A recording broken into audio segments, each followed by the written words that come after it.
Ah, tem energético aqui, ó. Fala galera, eu sou Rodolfo Kapler e este é o Cult. E no programa de hoje nós receberemos o Bruno Chamochumbi, que é publicitário e comunicador multimídia. Fica com a gente e acompanha este papo.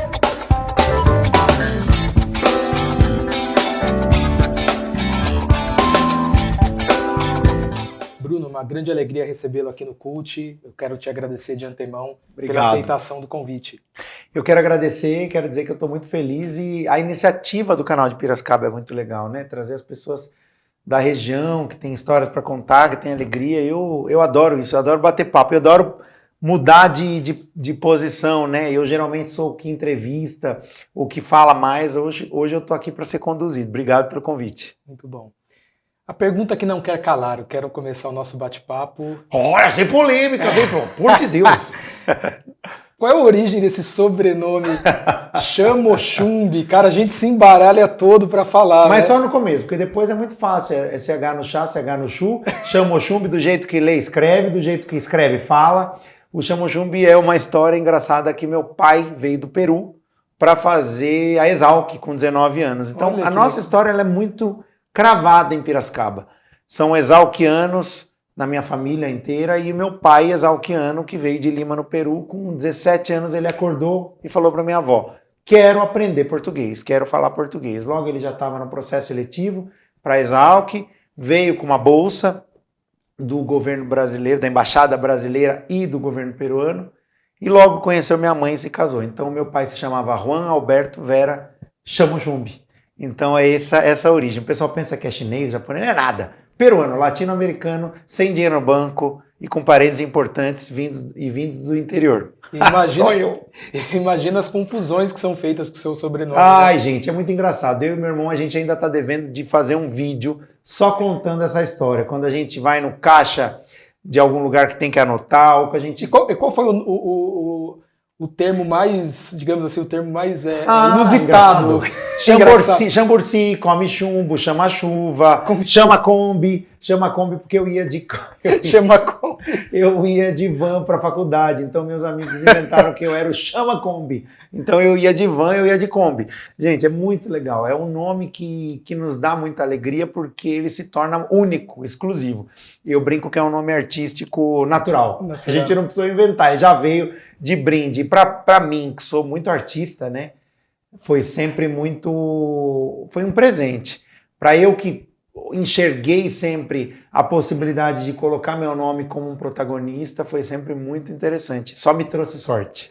E você aproveitou aí toda essa situação, né, do nome, que as pessoas acabam inventando, confundindo, você colocou ali, imprimiu uma marca, né? O Tudo com CH. Como é que veio essa ideia? A marca Tudo com CH ela é muito engraçada porque durante muitos anos no rádio, eu sou de rádio desde 18 anos. Eu comecei fazendo as piruinhas da Jovem Pan com 18 anos e eu gostava de vestir a camiseta, de ir para as festas, de ganhar o convite, de subir no palco. E aí eu me apresentava, eu sou Bruno Chamochumbi, e as pessoas sempre ficavam com aquela coisa sonora do Chamochumbi, que é muito diferente. Mas muitas não sabiam falar. E aí eu explicava, mas não tem erro. É tudo com CH. Chamochumbi. Chamochumbi, 2 M's. E no final, eu ia explicando. E aí quando eu entrei no rádio de vez, com programas diários, né, o ápice mesmo do meu trabalho no rádio foi o Piranews, que eu fiquei quase 12 anos no ar, com as notícias diárias sobre Piracicaba, cultura. Ainda existe o Piranews, hoje apresentado pelos meus amigos do Engenho da Notícia, mas eu fiquei 12 anos no ar e eu falava sobre isso. Gente, mas meu nome, vocês não decoraram ainda? É Chamochumbi, a hora que você decorar você não esquece mais, é tudo com CH. E aí, durante a pandemia, essa marca pegou com mais força. Já era muito forte, mas ela virou hashtag, ela virou talk show, ela virou live, ela virou a minha marca, né? Minha marca registrada. Eu sou muito feliz por ter achado meu bordão, né? Tudo com CH. Hoje é um bordão e é uma hashtag, né? Hoje você conduz um programa na Jovem Pan News Piracicaba. Isso, a Jovem Pan News é a primeira rádio de notícias 24 horas de Piracicaba, que migrou da AM para FM há mais ou menos uns 2 meses, 3 meses. Foi muito legal, trouxe um resultado muito grande. e ela faz parte do grupo Onda Livre. As pessoas confundem um pouco a Jovem Pan FM com a Jovem Pan News. A Jovem Pan News é uma rádio só de notícia, que tem 4 programas locais, né, mas que está presente em 34 cidades hoje na frequência 99.5, 99,5 FM, junto com a Onda Livre FM, que é outra rádio que eu também estou presente diariamente, né? Bruno, eu queria que você falasse um pouquinho sobre o seu começo no rádio, né? Você falou que começou lá na Piruinha e não sei o quê, mas como é que... Eu gostava. Como que foi? Você foi atrás disso? Alguém te indicou? Como Eu você... fui atrás. Eu gostava muito e comecei a perceber que eu era muito falante. Conhecia Gil Matos, conhecia o Jairinho, e nesse tempo tinha essa identidade, essa coisa meio afetuosa, porque meu avô foi cantor de tango e bolero no rádio. Eduardo Fernandes Filho, ele cantou muito na Rádio Difusora. Não, aqui, o meu avô materno, minha mãe era de Piracicaba, né?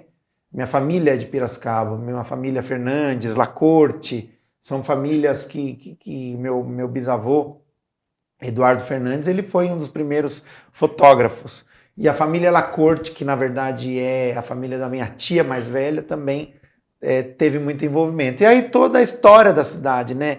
A escola de música, o meu avô teve a primeira loja que vendeu televisão em Piracicaba, que era Mercantil, Piracicabana, onde hoje é a Demanos, né? Então a gente tem uma história muito cravada com Piracicaba, né? E o meu começo foi assim, eu tinha essa referência do avô, da família, da música, da fala. Minha mãe já trabalhou em rádio, minha mãe era jornalista publicitária, e eu fui acompanhando isso. E eu, desde criança, eu me lembro que eu escrevia revistas, eu imitava apresentadores de televisão. Meu negócio sempre foi comunicativo? Sempre. Eu sou comunicador, e o meu maior prazer é falar para o máximo de pessoas. Eu gosto de falar para milhares de pessoas. Então, eu nasci para falar a mesma mensagem para muita gente ao mesmo tempo. E aí, com 18 anos, eu comecei a descobrir essa possibilidade das piruinhas. Isso porque, alguns meses antes, eu estava na rua e o Mário César Rodrigues, que é um grande apresentador de televisão, de rádio, desculpe, ele me parou na rua e falou assim: nossa, eu gostei de você, vai lá falar comigo na rádio, para entregar folheto, não sei o quê. Acabei não fazendo muitas coisas com ele, mas anos depois eu tive uma empresa como a dele, de comunicação, fui para a rádio. Então eu comecei com as piruinhas, depois apresentando eventos, fui apresentar a plateia de programa de televisão lá no Termas Regional, que hoje é Termas Water Park. Eu animava a plateia, deixava a plateia pegando fogo para o apresentador chegar. Bem animador de plateia, eu dançava até o chão, punha as dançarinas de axé, coloquei o Axé 40 Graus para começar junto comigo, a gente começou junto. Então é uma história de comunicação. Eu, com 18 anos, já gostava de rádio e já fazia esse trabalho de apresentação. Depois, naturalmente, alguns anos depois, eu fui apresentar um programa na Rádio AM, na Educadora AM, todo sábado, chamava Janela das 10, era um programa das 10 às 10h30 da manhã, em que eu falava sobre vários assuntos, a vida dos artistas, contava as notícias da semana, entrevistava pessoas muito legais. O meu primeiro entrevistado, essa é uma curiosidade, no rádio, foi o Titio Luiz, o primeiro oficial foi o Titio Luiz, um apresentador que todo mundo conhece, da Rádio AM, Educadora AM até hoje, um cara que eu amo, foi meu primeiro entrevistado oficial. E depois, logo depois da Educadora AM, né, eu fui para a Jovem Pan FM, 103,1. Da Gil Matos. Com a Gil Matos, com o Jairinho Matos, com toda a família Matos. Quem me fez virar o jogo mesmo foi o Jairinho. O Jairinho sempre esteve muito próximo a mim, sempre me apoiou muito, até o ano 2020, quando em outubro de 2020 a gente decide que o casamento precisa acabar, né? Isso é doído, mas tem que acontecer.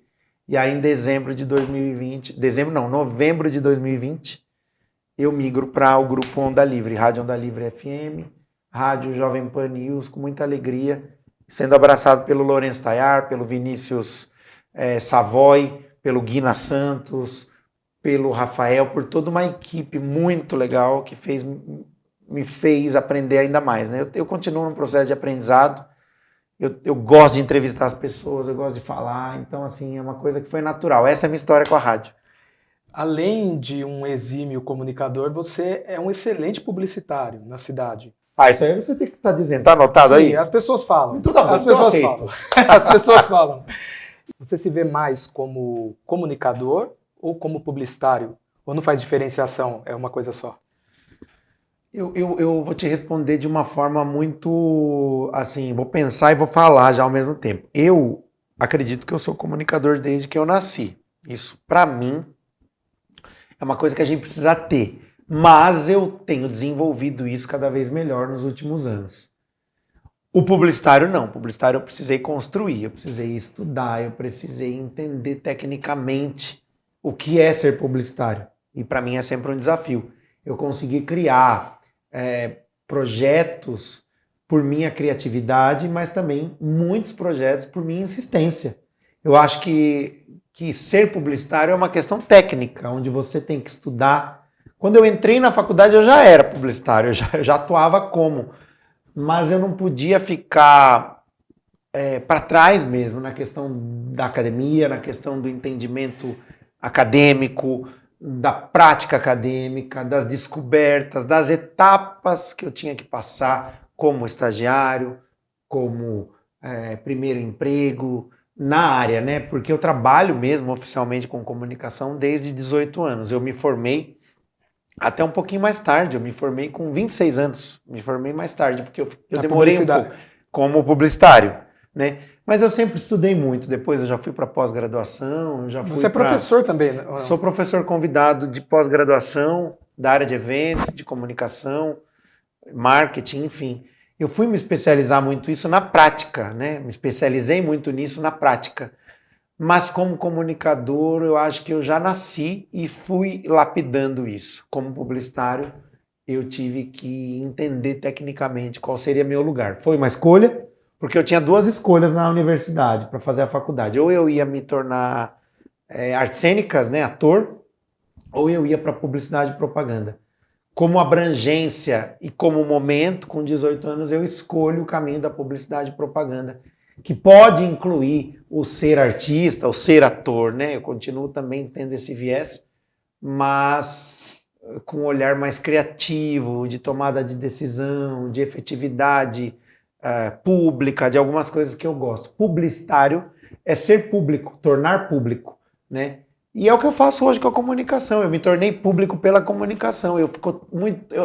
Juro, Rodolfo, eu fico feliz quando eu pego um Uber, o cara fala, eu te escuto! Eu escutei a entrevista que você fez com o Rodolfo Kapler. Nossa, fiquei emocionado, arrepiado. Aí eu vou no balcão da padaria, a moça me conhece. Ah, eu te conheço. Oi, Bruno, tudo bem? Ai, te amo. Isso é muito bom para mim. É claro que é numa esfera mais regional de Piracicaba, mas é muito legal. É muito legal eu ter o reconhecimento das pessoas que se sentem ouvidas, que podem falar comigo, podem me encontrar na padaria e sabem que eu sou uma figura pública, uma figura de comunicação. Então é aí que se junta o publicitário com o ator, com o artista, com o Papai Noel no Natal, com o comunicador, com a rádio, com o jornal, com a televisão, né? Continuando ainda dentro da comunicação, eu queria puxar um pouquinho mais para a rádio, para a sua atividade na rádio. Qual é o maior ônus e o maior bônus do trabalho na rádio? Se há, né, algum tipo de ônus. Eu acho que todo trabalho de comunicação, por mais amplo que ele seja, ele precisa ter um momento solitário. E esse é o maior desafio, tanto dos empreendedores de comunicação ou de outras áreas, como na própria comunicação. Eu falo para milhares de pessoas, mas em muitos momentos eu estou sozinho. Aqui, ó, você tem uma câmera, quantas pessoas estão nos assistindo, né?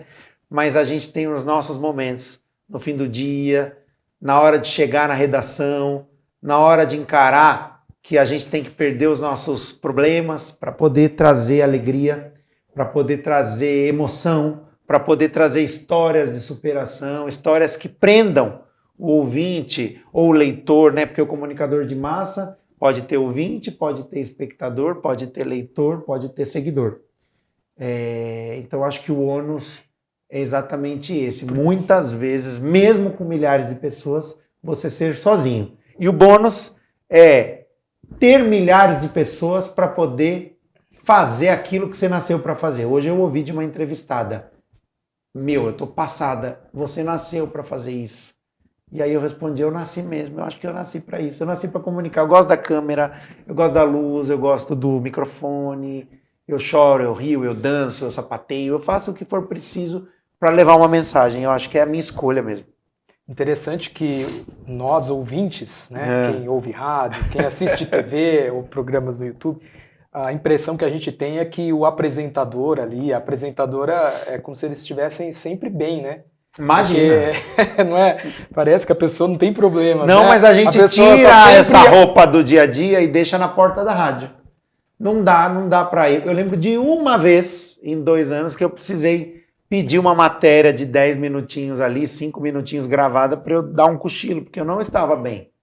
Só que o ouvinte nunca vai saber se eu não estou bem. A não ser que morreu alguém que todo mundo não está bem, junto, né? Que você compartilhe a sua emoção. Mas a minha vida está correndo. Se eu briguei com a minha esposa, se meu filho não está muito bem aquele dia, está doente, se tem alguém com dor de cabeça, se eu tô com dor de cabeça, mas consigo fazer. Se eu tô lá e não faltei, porque também você não consegue ir todo dia. Eu faço programa de rádio, tem dia que eu tenho que pedir substituição, tem dia que entra lá na rede nacional, meu programa não vai ao ar, mas é muito raro. Eu gosto do que eu faço e a roupa do dia a dia fica na porta. Curiosidades, Bruno. Ai, meu Deus do céu, olha lá. Pode pôr a bombinha estourando aqui. Qual foi a personalidade mais famosa que você entrevistou e qual foi a entrevista mais legal para você? Nossa, que pergunta difícil, Rodolfo. Na verdade, eu já entrevistei muita gente famosa. Sei lá, posso falar que eu já entrevistei a Bela Gil, já entrevistei Maiara e Maraíza, já entrevistei Luan Santana, já entrevistei bastante gente, já entrevistei deputados. Eu acho que nem é dizer mais famoso ou menos famoso. Eu acho que a variedade hoje, olha, porque como entrevistador mesmo, eu tô há uns 2 anos e meio no máximo. Antes eu fazia mais notícias e tinha alguns programas de entrevistas ao fim de semana. Mas eu já entrevistei deputados, já entrevistei vereadores, já entrevistei grandes empresários, já entrevistei artistas, já entrevistei de tudo um pouco. A grande sacada de você entrevistar essas pessoas não é você saber o assunto que elas têm, conhecê-las na íntegra. É você saber perguntar o que o seu ouvinte gostaria de perguntar. O que um vereador tem a dizer para uma pessoa que não sabe o que o vereador faz? Então, acho que a primeira pergunta é essa. Como desvendar cada entrevistado? Então, eu não diria o mais famoso, mas eu diria que as histórias curiosas são muito grandes. E, às vezes, sei lá, você entrevista uma pessoa que não é pública, que não é famosa. É a mesma coisa. Se eu encontro um Uber, eu posso entrevistar o Uber. Se eu encontro no balcão da padaria a atendente que já me ouviu, se eu tiver uma câmera ali, eu tiro uma história dela, porque todo mundo tem história. E não pense você que alguém nesse mundo passa em branco. As pessoas têm histórias fantásticas para contar, histórias emocionantes, histórias de arrepiar. Eu acho que o grande desafio que eu tenho é saber como contar essa história, para eu chegar no coração da história, na emoção da história. Como é que a moça foi parar no balcão da padaria? Que história ela tem? O que ela faz? O que ela tem de talento que a gente não sabe? Ela canta, ela dança? Ela tem 5 filhos, ela tem 12 filhos, ela pegou um ônibus durante 30 horas para chegar na cidade que ela mora. Ela tem 2 pais, ela tem, sei lá, qualquer história a gente hoje tem para contar. E é isso que me encanta. Teve alguma entrevista mais legal ou uma entrevista muito legal que você gostaria de compartilhar? Eu quero destacar uma que foi muito emocionante durante a pandemia, entre as legais que me trazem muita emoção, porque eu acho assim, hoje, por exemplo, tem uma muito legal. Eu entrevistei a Cláudia Porteiro, que é uma banqueteira que tem buffet, o nome dela é muito forte. Ela fez uma coisa raríssima. Ela conseguiu reunir os 2 filhos dela, o Diogo e a Bianca, que trabalham de alguma maneira com ela no buffet, no mercado, que é uma rotisserie, e a gente conduziu a entrevista pelo Ser Mãe, né? Em cima do Ser Mãe, como ela transferiu o amor à gastronomia para os 2 filhos. Essa entrevista foi muito legal. Então, assim, a entrevista mais legal é a de hoje, né? Eu tenho uma entrevista que eu fiz com a Daniela Janete, que é uma das donas do ECPA, que é o Esporte Clube Piracicabano de Automobilismo, que se eu não me engano, essa é a sigla, tá? Se eu errei, vocês deixa passar aí, dá um Google. Ela é filha do Dito Genetti, que é um dos grandes nomes do automobilismo brasileiro, correu por muitos anos de carro. E ela contou nessa entrevista para mim, durante a pandemia, num talk show que eu fiz, a morte do marido, o Fred. E ela contou como ela superou com 3 filhos. O marido dela, jovem, bonito, um cara encantador, morreu porque bateu o carro à noite, numa situação que ele estava indo encontrar os pais. Então imagina o trauma dessa moça, ainda jovem, tem 40 e poucos anos, perdeu o marido, companheiro da vida, e teve que se segurar na fé, no amor à família e no suporte que o pai e a mãe deram. Uma entrevista que a gente chora o tempo inteiro e que você tem que segurar o choro porque quem está perguntando é você. Mas em muitos casos eu deixo a emoção tomar conta de mim, sim. A saudade, a tristeza, a alegria, o encantamento, o amor, são coisas que eu gosto de ter nas entrevistas, né? Sejam elas em vídeo ou em áudio, né? Em rádio, enfim. Quais são suas maiores referências hoje? Pessoas que te inspiram na trajetória profissional, na caminhada da vida? Olha, Rodolfo, é muito engraçado porque eu tenho um encantamento com a comunicação que é dos 5 sentidos, né? Comunicação para mim é sinestesia, é cor, sabor, olfato, então é o tato, o olfato, o paladar, a audição e a visão. São os 5 sentidos, né?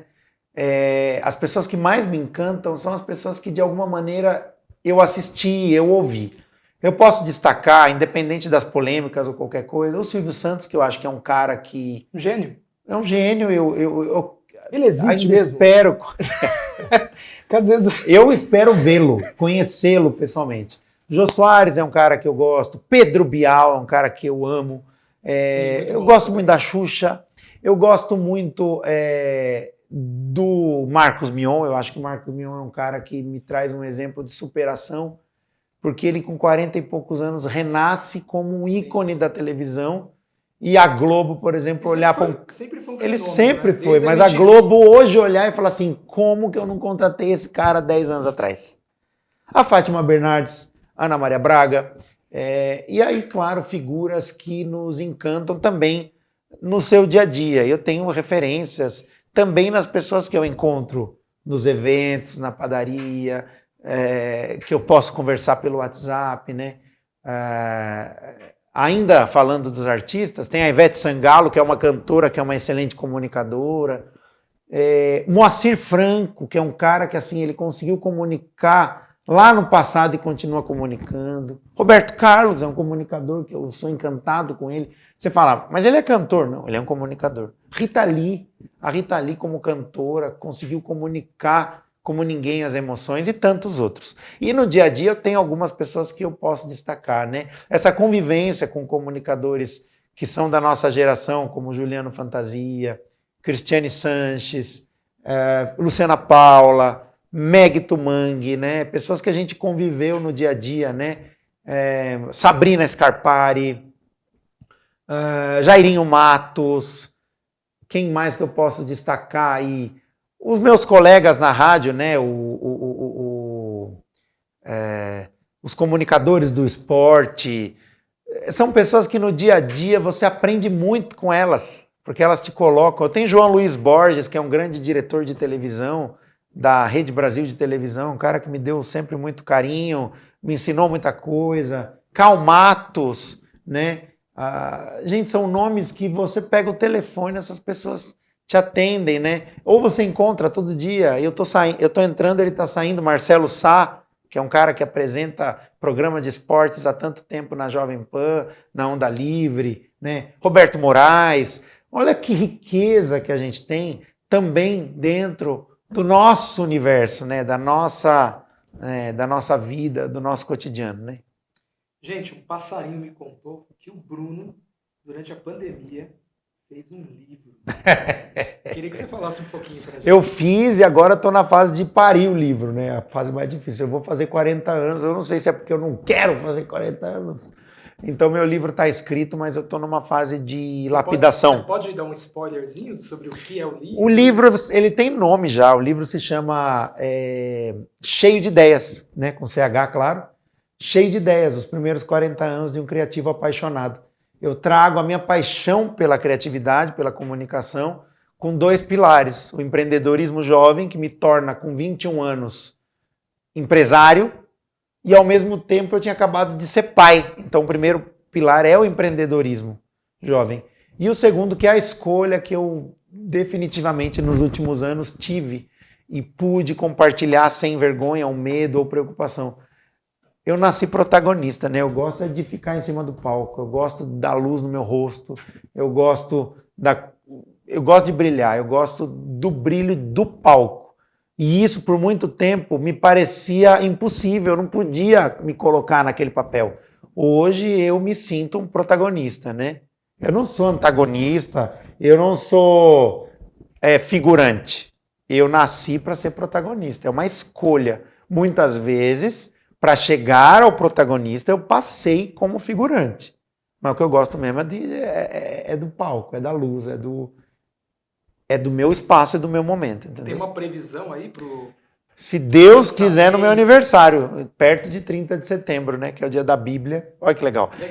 E da secretária. Então, vai ter um monte de secretária, um monte de Bíblia para comemorar o meu aniversário. De padre, teólogo. Teólogo, você vai estar lá no lançamento do meu livro. Espero que perto do dia 30 de setembro. Eu estou acelerando esse processo de análise da minha biografia dos 7 em 7 anos para perceber se eu não estou esquecendo de nada, se eu não tenho algum texto para colocar. É um processo difícil, porque eu faço livros para os outros, né? Eu já fiz 7 ou 8 livros para os outros, eu já fiz mais de 60, 80 publicações diferentes de revista. Mas quando é para fazer o seu produto, quando é para fazer o seu livro, quando é para fazer o seu impresso próprio, ele demora um pouco mais, porque você tem cuidado, você tem mais preocupação, então você tem que ter alguém que te empurre, né? Eu tenho essa equipe que me empurra. Eu acho que isso vai ser um marco na minha carreira, na minha maturidade, né? Isso me prepara para ser um palestrante de uma forma definitiva, alguém que inspira a juventude, alguém que inspira a vontade de fazer, de realizar, né? De uma forma muito interessante. Então eu tô com muita expectativa nisso. Eu espero estar vivo até lá, viu, gente? E além deste projeto, tem mais alguns outros projetos aí no horizonte? Muitos. Eu quero trabalhar com comunicação de massa nacional, eu quero trabalhar com rádio no Brasil inteiro, eu quero trabalhar com televisão, com vídeo, eu quero apresentar programa de televisão. Eu tenho muitos sonhos e eu tenho muitos projetos que, por história e tradição, eu aprendi a tirar do papel. Então, eu acho que é um dos talentos que eu agradeço muito a Deus e que eu fomento. Eu ponho lenha nessa fogueira mesmo. Eu tenho muita coisa que eu quero fazer ainda, muito projeto para chegar. Chegando na reta final da nossa conversa. Ah, meu Deus, lá vem coisa! Qual o maior sonho do Bruno? É difícil porque eu acho que a gente tem sonhos diários, né? A gente muda, né? Eu acho que o maior sonho que eu tenho é realmente me colocar como esse alguém que botou muito a mão na massa, que aprendeu muito. Eu nunca tive medo de julgamento, como eu não tenho medo de julgamento. Cada vez mais chegando na minha maturidade, eu fui aquele moleque que colocou a roupa de Papai Noel quando todo mundo tirava sarro, mas muita gente também gostava. Eu fui aquele cara que subi no palco, brinquei muito e aprendi com aquilo. Eu fui aquele cara que trabalhou muito, ganhando muito pouco por muito tempo, mas acreditando que eu também estava aprendendo. Hoje eu acho que meu maior sonho é mudar o patamar de um aprendiz, de alguém que se dispôs a aprender definitivamente, para a emoção de alguém que compartilha de uma vez por todas tudo aquilo que pode motivar outros jovens de 20 e poucos anos, outros adolescentes como eu fui com 15 anos e que fui para o mundo das artes, para o mundo do trabalho.